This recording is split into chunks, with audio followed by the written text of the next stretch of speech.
Сәлеметсіздер ме? Біз бүгін күріш ботқасын пісіріп үйренеміз. Ол үшін бізге 1,5 литр су, жарты шай қасық тұз, 3 ас қасық қант, 250 немесе 200 грамм күріш, 2 шай қасық сары май. Біз қазанымызды отқа қойдық. Суымызды қазанымызға құйып аламыз. 1,5 литр су немесе 1 литр су қолдануға болады. Бірақ күріш көп су қажет ететіндіктен суды құйсаңыздар болады көптеу алып. Қазанымызға суды құйдық. Енді күрішті суды қайнағаннан кейін салуға болады, немесе су қайнамай тұрып салуға болады. Егер сіздер су қайнамай тұрып күрішті салатын болсаңыздар, ол қайнайын дегенше күріштің астын жабысып қалмауын қадағалау керек. Біз судың қайнағанын күтеміз. Міне, біздің суымыз қайнады. Енді күрішімізді суға саламыз.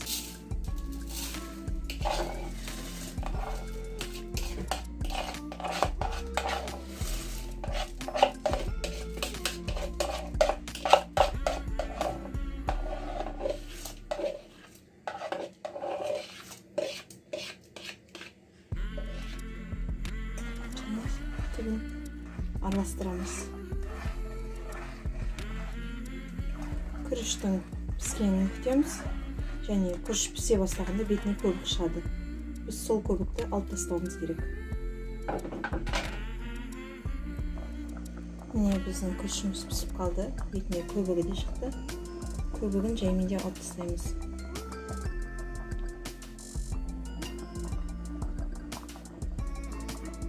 Біз басында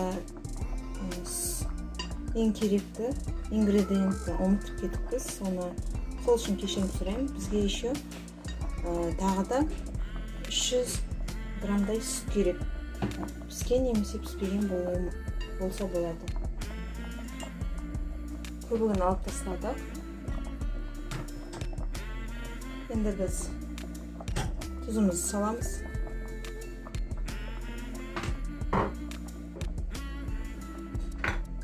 Қантымызды саламыз.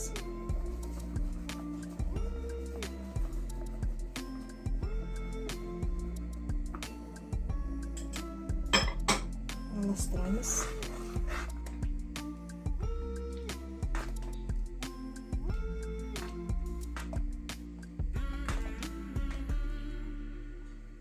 Күріш толық піскен кезде сүтімізді құямыз. Біздің күрішіміз пісті.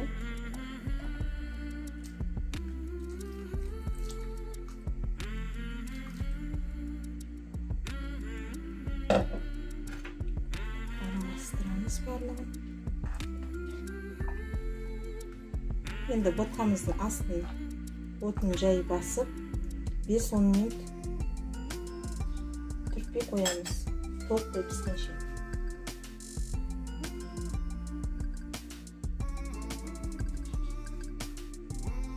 Міне біздің күріш ботқамыз дайын.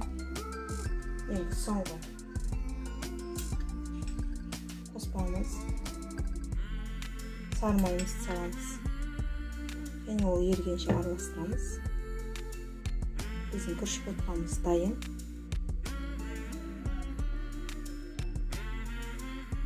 Міне біздің күріш ботқамыз дайын.